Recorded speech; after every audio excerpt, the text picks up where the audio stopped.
श्रीमान पुलिस अधीक्षक महोदय श्री विनीत कुमार जैन के द्वारा थाना ईसागढ़ जिला अशोकनगर के अपराध क्रमांक 243/2024 धारा 302, 301, 34 भादवी SC/ST के आरोपी गढ़ के पतरासी एवं शीघ्र गिरफ्तारी के निर्देश दिए गए। श्रीमान पुलिस अधीक्षक महोदय के निर्देशानुसार एवं श्रीमान अतिरिक्त पुलिस अधीक्षक महोदय श्री गजेंद्र कंवर एवं श्रीमान SDOP महोदय श्री शैलेंद्र शर्मा के मार्गदर्शन में थाना प्रभारी ईसागढ़ उप निरीक्षक JBS तोमर द्वारा प्रकरण की गंभीरता को देखते हुए आरोपी गढ़ की तलाश पतारसी हेतु टीम गठित कर लगाया गया था।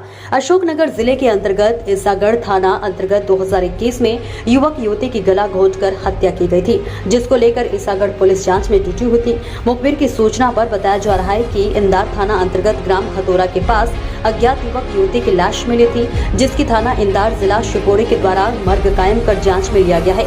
जांच के दौरान CCTV फुटेज से जानकारी प्राप्त की गई है कि ईसागढ़ थाना अंतर्गत ग्राम भगवानपुर का ट्रैक्टर लाश को 2 बोरियों में भरकर पीछे रखकर ले गए। CCTV फुटेज के आधार पर महिंद्रा ट्रैक्टर 575 लाल रंग के लिफ्ट पर लाशों रखकर रस्सी से बांधकर घटनास्थल से ग्राम खतौरा बीजरौनी रोड थाना इंदार जिला शिवपुरी के पास ले जाकर फेंक दिया गया था। मर्ग डायरी घटनास्थल जाना ईसागढ़ जिला अशोकनगर क्षेत्र को होने से असल मर्ग क्रमांक 10/11/2024 धारा 174 दिनांक 1 मार्च 2024 को कायम कर जांच में लिया गया। इस दौरान जांच के आरोपी गढ़ों का कृत्य प्रथम दृष्टया धारा 302, 201, 34 भादवी 325 SC/ST एक्ट का घटित होना पाया गया था।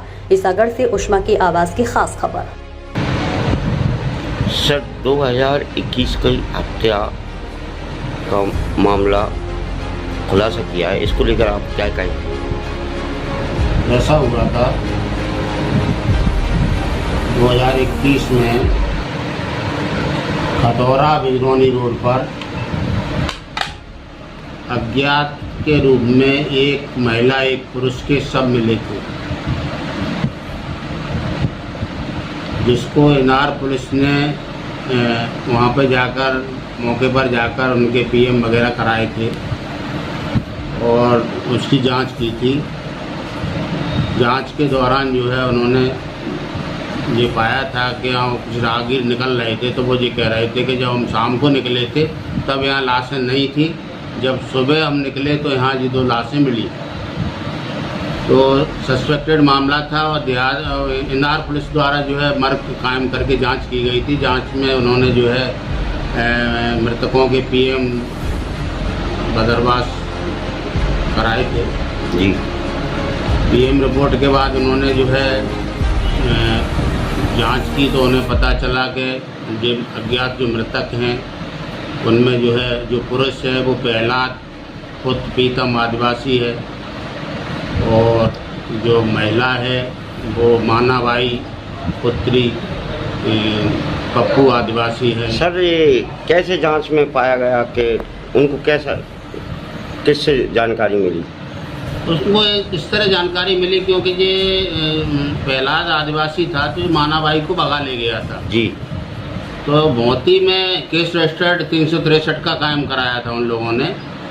तो जो लोग भगे थे तो उन्होंने बताया था कि भाई भग के दोनों आए हैं, तो दोनों की लाशें मिली हैं, तो हो सकता है इनकी हो, तो उनके परिजन आए थे इंदार थाने में। अच्छा। तो जब लाश को जो है गड़ी लाश को खड़वा के उन्होंने जो है इनके कपड़ों के आधार पर शिनाख्त किया था इनके माता पिता लोगों ने। सर ये वर्ष 2021 का मामला है, खुलासा 2024 में हो रहा है, ये 3 साल तक ये बीच में क्यों डला?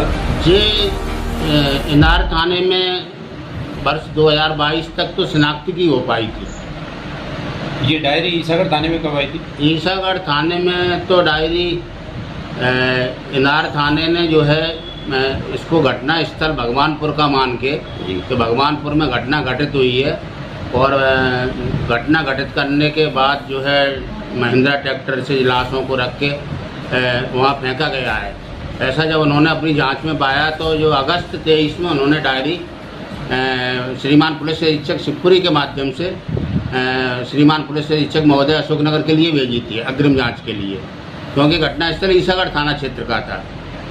अगस्त में डायरी यहाँ उन्होंने भेज दी थी SP साहब के माध्यम से। अगस्त में ही डायरी ईसागढ़ थाने में आ गई थी अगस्त 23 से, और आप जैसा फरवरी में पोस्टिंग हुई है आपकी जी, तो उसके बीच में 7 महीने तक यहाँ थाना प्रभारी जो भी रहे उनने कार्रवाई क्यों नहीं की? अब ये तो वही बता सकेंगे उन्होंने क्यों कार्रवाई नहीं की। बकाया जब जैसे ही आया मुझे चार्ज में इन और डायरियों के अतिरिक्त ये डायरी भी मिली थी, तो उसको कहीं आमद भी नहीं थी, तो मैंने पुलिस अधीक्षक महोदय के संज्ञान में डाल के उस डायरी को आमद कराया। एसपी साहब को मैंने प्रतिवेदन भेजा, उन्होंने अग्रिम जांच करने के आदेश दिए। इस पर फिर हमने असल मर्ग कायम करके जांच की इसकी, और जांच के दौरान जांच से हमने पाया कि इसमें जो है भगवानपुर में जो यहाँ लोग रह रहे थे, ये अज्ञात थे, जो इसका प्रहलाद और माना भाई, तो इन्होंने जो है भगवानपुर में जो है इन दोनों को जो है गला घोंट के इनकी हत्या करके और महिंद्रा ट्रैक्टर से उनकी लाशों को ले जाकर साक्ष्य छुपाने की दृष्टि। सर अपन ये कैसे कह सकते हैं कि गला घोंट की हत्या हुई? ये गला घोंट की हत्या हुई है तो पीएम रिपोर्ट में भी फांसी लगने से आया है। इसकी फिर हमने पीएम करता डॉक्टर से क्वेरी कराई, जो जिस डॉक्टर ने पीएम किया था उससे क्वेरी कराई है, तो उन्होंने अपनी क्वेरी में स्पष्ट लिखा है कि इनके कुछ चोटें भी थी जो मृत्यु से पूर्व की भी थी, और इनकी हत्या जो है गला घोंट कर आना संभव डॉक्टर ने लिखा है अपनी। अभी आरोपी कितने गिरफ्तार हुए? आरोपी एक पाल सिंह है और एक क्या नाम घनश्याम और राजू, और पाल सिंह और पालू जाट निवासी भगवानपुर के हैं। इनको हमने आज गिरफ्तार किया है। सर अपन ने क्या कौन कौन सी धारा लगाई गई अब? इसमें 302, 201, 34 और क्योंकि जो आदिवासी समाज के थे दोनों लड़के लड़की मृतक, तो इसमें SC ST एक्ट की धाराएँ 325 लगाई गई। जी। आरोपियों पर पूर्व में भी कोई प्रकरण दर्ज है? आरोपियों पर पूर्व में भी अपराध दर्ज हैं, उनको आपराधिक रिकॉर्ड निकाल के डायरी में लगाया जा रहा है। Thank you. Okay sir, thank you.